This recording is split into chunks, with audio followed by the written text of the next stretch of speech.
السلام عليكم ورحمة الله تعالى وبركاته كلنتي wanaagsan saaxiibayaal mar kale meel kasto aad joogtaan anigu waa Mustafa Xaaji Aadan Haarun halkanina waa Mustafa Show waxaynu isla eegaynaa bal hadallo runtii aniga dhinacayga aan isiri inaad laba ama saddex kelmadood ka tiraahdaan armay qurux badan tahay halka waxa idin ka muuqda Cabdi Maalik Sheekh Muuse Coldoon anigu imika baraha bulshada uu iska dhaxmaray ayaa waxaan arkay fiidiyogan uu kaga jawaab celinayo hadalkii madaxweynaha jamhuuriyadda Soomaaliland mudane Muuse Bixi Cabdi uu ka jeediyay jaamacadda isagoo madaxweynuhu ku taageeraya dugsiga Abaarso waa sida uu Cabdi Maalik hadalka u dhigay madaxweynaha laftiisa aan ku dhageystay salaam da oo bulshadu salaamiya isaguna aynu eegno kadibna aynu kelmadaha macquulka iska dhinaano والصلاة والسلام على أشرف الأنبياء والمرسلين. السلام عليكم ورحمة الله وبركاته. وعليكم السلام ورحمة الله وبركاته. كورنا يا أرجي مدحنا الصومالي الآن ما ننتي شلي وكتشيدي جامعة الرعسن دكسيجا أبارسو مقعد اللي هذا برواقه شلي واي تاريخ. وحدوني أنا كنت جواب هذا الكلمة مدحنا جمهورية الصومالي الآن وكتشيدي جامعة برواقه أو كترسن دكسيجا أبارسو أيوري عبد الملك الشيخ موسى علدون. هاي سديد محرم كنا أفر بقول صدق يا أفرت الهجرية كنا بجناد ريحة ما قبش سديدات لوضع كن يكوي لبعتك مدحوينه هذا الكيساس أما إيه الكيساس وحاوسي وين الدفاعي دكسي جابارسو هي جامعة ديسا وأنا جيستي مدحونا السومال لا نقول أنا قال لجوه هيجا كوتشا جاي أنا قال صار كي إذن إلى بيس سعون وأنا جيستي أي شيء مقلب هذا الكعب مالكنا. إسلام كان وحاول قاضي ضدك إيدي دكسيا. قضبك لدونا يكهضي وحان دونا يا قيبك مذا قضب ديساس أما قارك مذا قضب ديساس إن أندول استاجو. وحان كبلا بيا بارستا وسمية مدحونه وحاوش. إن وحاو كبلا بيا بارستا مدحونه سمية هدي أغادقو هذا الكمدحونه على جيستي هذا الكعب مالكنا على جيستي سيدابي وحكوه مقبل. anigu waxaan u arkayay baarisi madaxweynuhu sameeyay totally boqolkiiba boqol mid khaldan madaxweynaha jamhuuriyadda Soomaaliya waxa uu sheegay inuu isagu baxay oo cagihiisa ku tagay sababta waxa la yiri gaal dil gartiisana si macni gari allay taqaana gari sodog ma taqaan seedi ma taqaan sodona ma taqaan anigu oran maayo iskuulka Abaarso waxaas ka socda iyo waxaas kama socdaan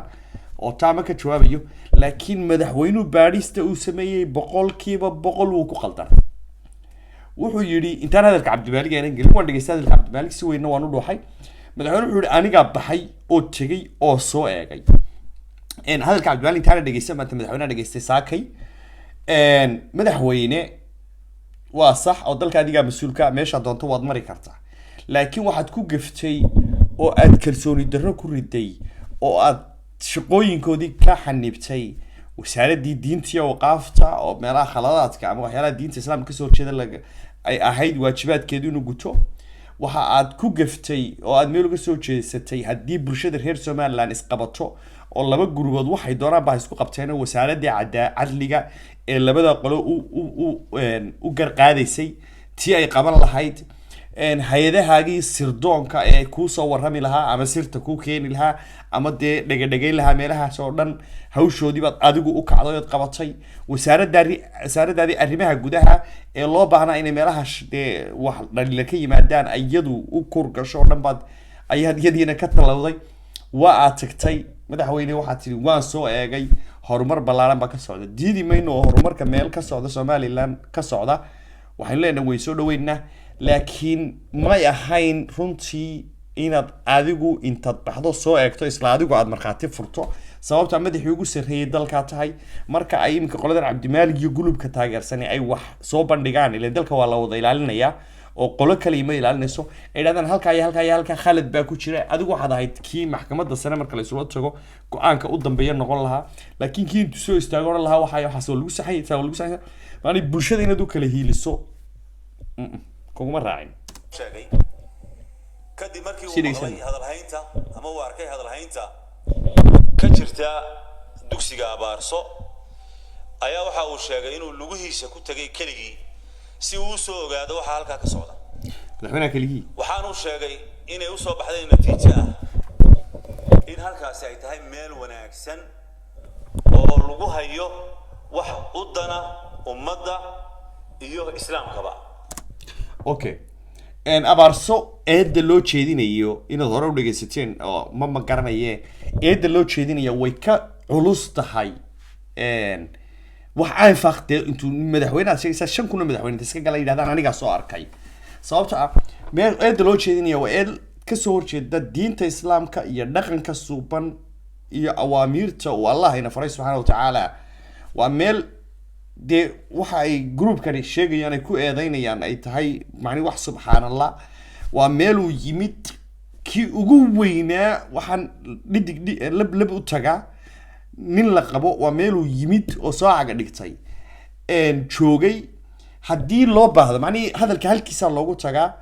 oo barteeda xaqiiqda lagu abaara hadii loo baahan yahay meelaha soo kale in badan in dabagal lagu sameeyo la darso dhalinyaradii la xoodaamiyo qaab kasta oo sirdo looga dooni karo looga daro laakiin madaxweyne gurigeyga ka soo baxay waa iska tagay meeshan tagaya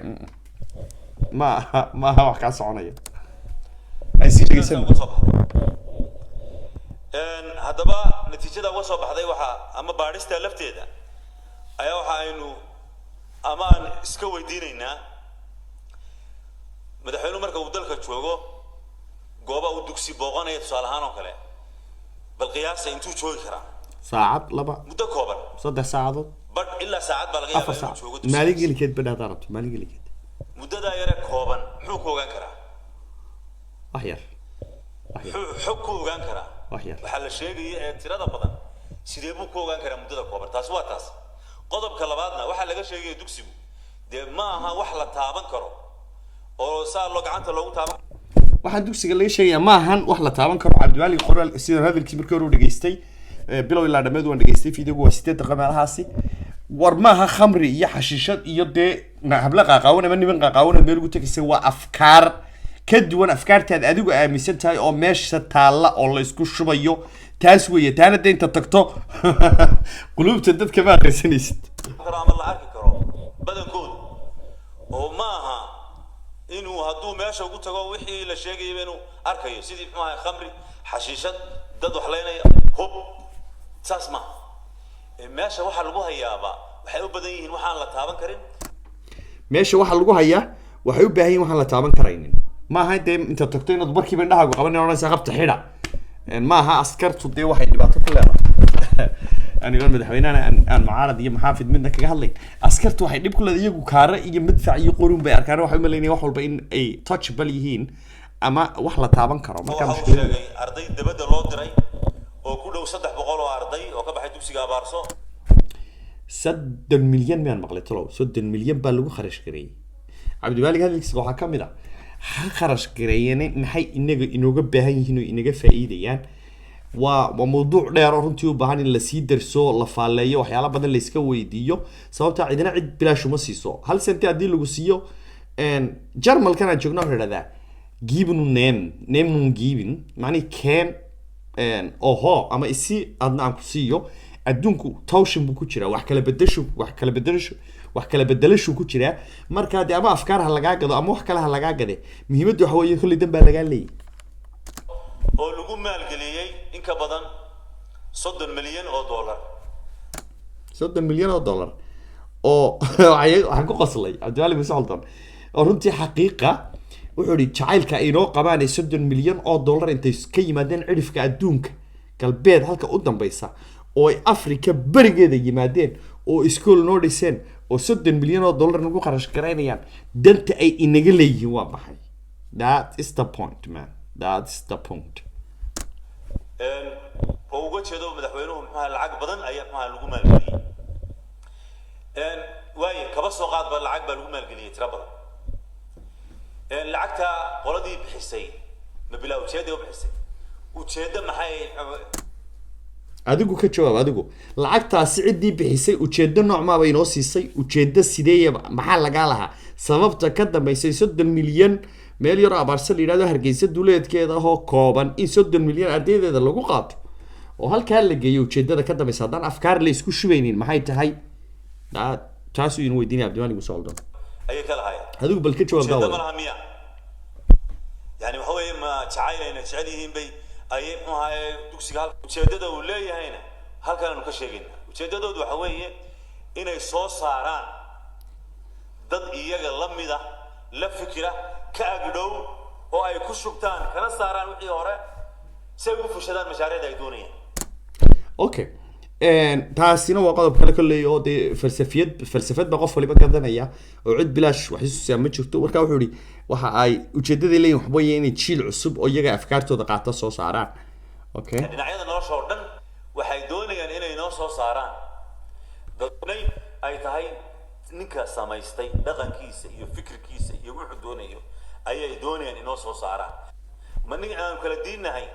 ayaa hogaamiye wanaagsan ii sameynaya wuxuu ii sameynaya mid la aragtiya buu sameynaya mid muxuu ahaayay la ku godan tahay iyo xarumaha dhaqanka ee ay fartu ku godan tahay meelaha tacliinta meelaha waxbarashada iyo dhaqanka buu yiri ay fartu ku godan tahay xarumahaasi waxay keeneen waa inuu runta isu sheegnaa. yani waxa weeye wax la dhaco maaha wax la amaanana maaha wax laga qajilo weeye wax laga xishoodo weeye in maanta kuwa lala sabto. dadkaasi waxay keeneen bulshada ugu guracan adduunka bulshada aan samayn xitaa waxa uu sameeyo xayawaanku waxay keeneen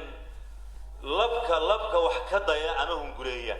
iyo dhadiga wax ka daya ama hungureeya. subhanallah dadka noocaas bay inoo keeneen dadkeenii bay ku sii dhex daayeen oo ay uga dhigeen tusaale wanaagsan. intaasaa ku filay qodobka muhiimadiisa waa kan anigu runtii ma garanayo reactionkayguna maahan inaan abaarso wax ka sheego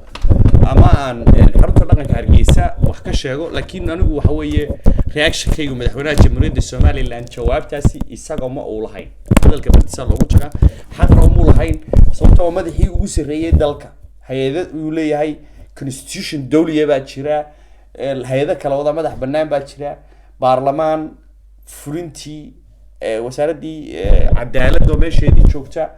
in haddana fulintiyo intaas soo laamood oo waxaan ku shaqale baa joogta. waxa ugu muhiimsan hay'adihii sirdoonka ama nabad sugidda oo shaqadooda tahay meelaha sidan oo kala in bulshadu ay cabasho ka soo jeediso in ay dhiibli u daba gasho. laakiin haddii wax laga sheegaba ninkan dhowr jeer baa la xidhay Cabdimaalik haddii laba kalmadood laga sheegay in la soo qabto xabsi la geliyo la yiraahdo halka waxba lama sheegi karo waa khalad. marka laga tago nabad sugidda waxa joogta wasaaradii diinta iyo waqaafta oo ay shaqadeeda tahay waa dastuurka Soomaaliland firqadiisa koowaad wuxuu sheegay Jamhuuriyadda Somaliland waxaa waajib ah in diinteedu ay tahay islaamka mid kale aan lagu faafin karin lagu dhigi karin bala waxaasoo dhameelay ugu waaweynaayo Allah subhanahu wa ta'ala meesha cad ka istaagay yiri war waxaasi waxaana ka fogaada kuwii u ololinay adduunka joogay baa meeshan yimid baa lagu yiri waanu ka shakisanahay ma gareedeen cid cadeen lagu helay laakiin ay baadno madaxweyne hay'adaha nabad sugidda inuu dirto wasaaradda diinta iyo waqaafta cadaaladda oo bulshada Somaliland waxaan leeyahay ba qof kale ugu qabsan kara macnaheedu maaha Mustafa iskale adoo ogina anigu leeyahay haddana hadii lagu qabsado waa inaad noo garnaqdaa tiraahdaa okay ha loo garnaqo wasaaradda cadaaladda meesha ku tii arrimaha gudaha oo shaqadeeda tahay booliskii amniyaadkii wixii ku sidoo soo galaya macni waxaan waday kulli waa falsafad meesha taala kun naftooda halis ku jirta Cabdimaalik iyo groupkiisa oo ay tahay in arrimahooda amaankooda labada qoloba la sugo caadi loogu garnaqo. marka madaxweynaha soo istaagto meesha oo tiraahdo anaa soo arkay kuwa wax ka sheegayana waa dad waalwaalan aniga Mustafa aan fikirkayga ma ila saxna madaxweyne khalad bay ahayd labada bulshada mas'uulka sax iyo khaladba kii go'aanka ay fudud soo tuur lamaha maxkamadii sare hay'adihii garsoorka maxkamadii gobolada dambi baadhistii nabad sugidii arrimihii gudaha waxaasoo dhan baa kaaga xaq lahaa inay meeshan tagaan ay soo baadhaan oo ay soo ogaadaan laakiin adigu inta soo istaagto taa aniga lugahayga ku tagay kulli anigu uma arko fikir saxan ra'yiga bulshaduna way ka duwan way dhiiban kartaa sidaas iyo fi amaan Allah.